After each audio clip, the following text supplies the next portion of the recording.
Hello and welcome to Unit 3. Now, this particular week you are going to specifically focus on if statements, message box, boxes, and loops. Now, what's very interesting is the loops and the message boxes have a tendency to work together. I'll also encourage you to take a look at the input box.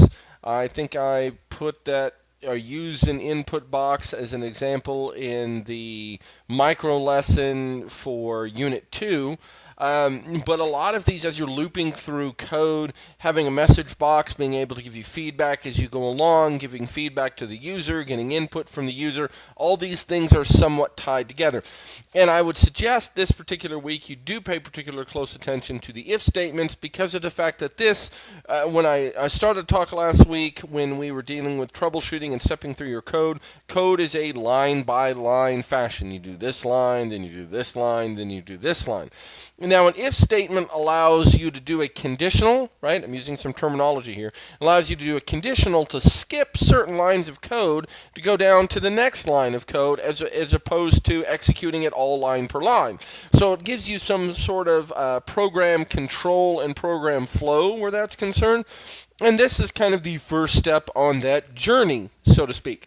Other than that, this week has been pretty good, or the previous weeks have been pretty good. The conversation's been good.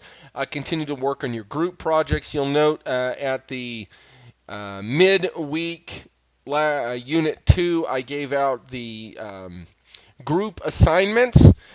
You want to kind of start on that. You want to kind of begin to focus on what you need to do for Unit 6. That was part of the Unit 1 assignments, but I do want to emphasize that. Your videos have also been very, very good, very easy for me to follow. I like easy to follow.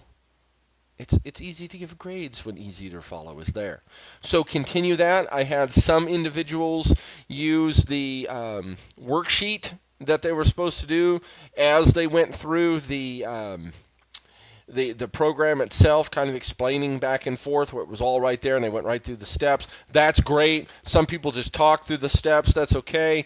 But if you would use the worksheet, maybe that'll help me out a little bit more as we're going through. Otherwise, it was a great week, and I look forward to see what you're producing this week. Thank you very much for your time.